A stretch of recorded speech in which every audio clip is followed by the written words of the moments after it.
ازيكم عاملين ايه؟ يا رب دايما تبقوا بخير، وحشوني جدا. النهارده هتكلم معاكم على اغنيه عمرو دياب الجديده، اغنيه والله ابدا. لسه جبال حبه حلوين. يلا بينا.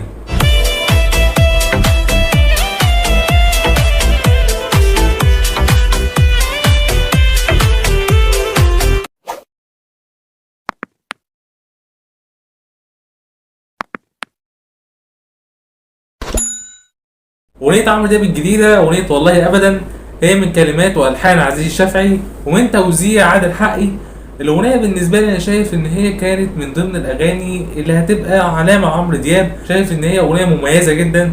عمرو دياب بعد اغنيه قولي اسمي انا شايف ان هو ابتدى يعمل اغاني كتير ورا بعض، زي اغنيه يا ليل مع ابنه عبد الله. لو اللي لسه ما شافهاش هسيب لكم لينك الحلقه في الديسكريبشن. الاغنيه بعديهم على طول نزلت اغنيه والله ابدا.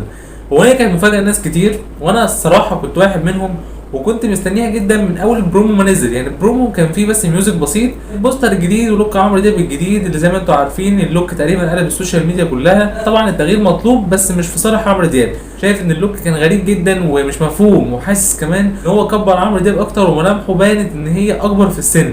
اللوك القديم بتاعه باغنيه يا ليل مثلا كان احلى بكتير وكان مبينه اصغر، شايف ان هو كان شكله احلى.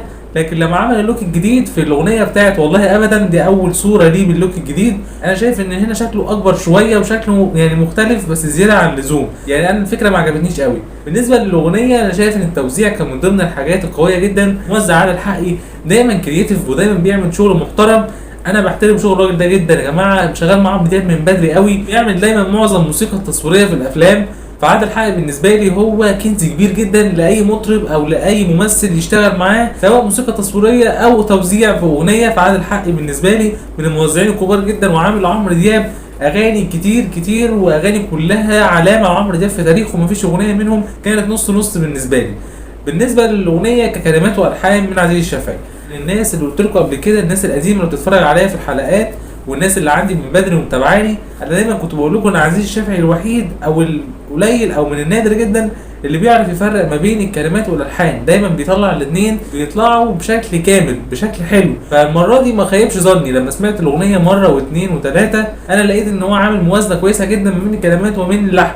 اللي هيسمع الاغنيه كويس هيفهم انا بقول له ايه بالظبط. انا شايف ان هو عامل موازنه كويسه جدا ما بين الكلمات والالحان. اقوى الناس اللي بتكتب وبتلحن مثلا اخر 10 سنين، من الناس اللي دايما بتعمل شغل كويس. فعزيز الشافعي مجتهد ودايما بيقدم كل جديد، دي حاجه تحترم جدا لعزيز الشافعي. بالنسبه لي مركز في شغله بس، ملوش دعوه باي مشاكل بتحصل اي حاجه. هو دايما طول الوقت مركز على شغله فقط، ملوش دعوه باي حاجه بتحصل حواليه. تقييمها بالنسبه لي 7/10. الاغنيه ككلمات شايف ان هي كانت كلماتها والحانها معمولين بموازنه كويسه، يعني ولا الكلمات كانت اقل حاجه ولا الالحان كانت ضعيفه.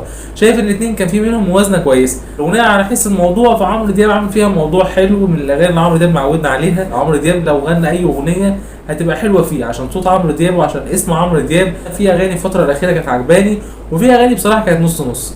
يعني انا بالنسبه لي اقوى اغنيه عمرو دياب كانت نازله الفتره الاخيره، قولي اسمي، من الاغاني المختلفه على عمرو دياب بالنسبه لي في الترتيب الحفله. لكن اغنيه تخلص على قلبي كانت من الاغاني الضعيفه جدا عمرو دياب، وشايف ان هي مش من اقوى الاغاني، كانت مكرره زياده عن اللزوم. يعني سمعت زيها قبل كده عادي، يعني مفيش جديد. الاغنيه انا شايف ان هي اقوى حاجه فيها بشكل عام كانت توزيع الكلمات والالحان، كان معمول كويس جدا مع عزيز الشافعي. بس التوزيع كان بالنسبه لي كان شاددني اكتر في الاغنيه. انما الكلمات والالحان زي ما قلت لكم فيهم موازنه كويسه من عزيز الشافعي، وهو دايما الوحيد او القليل جدا اللي يعرف يعمل موازنه زي دي في اغنيه. فانا بحييه جدا وبقول له شابوه ليك. عزيز الشافعي من الناس اللي بتكتب وبتلحن بشكل كويس، ودايما شغلهم وافكارهم بيعجبوني في الاغاني مع كل المطربين بصراحه، مش مع عمرو دياب بس. هو موهوب جدا وانا بحب شغله. طبعا تحياتي لعادل حقي، موزع كبير ودايما بحترم شغله ودايما بستنى شغله، وخصوصا مع عمرو دياب بيعمل له فعلا شغل حلو. عايز اعرف رايكم في الكومنتات، قولوا لي رايكم تحت. انا عايز اعرف الاغنيه كانت عجباكم ما كانتش قد كده. ده اللي كان عندي النهارده. لو انت لسه جديد وتشوف اشترك في زر الجرس واعملوا لايك عشان كمان في محتوى وقدمه اكتر واكتر، وشارك في كل مكان لكل اصحاب قناه. تقدروا ما تنسوش. اشوفكم ان شاء الله على خير في فيديو جديد. شكرا.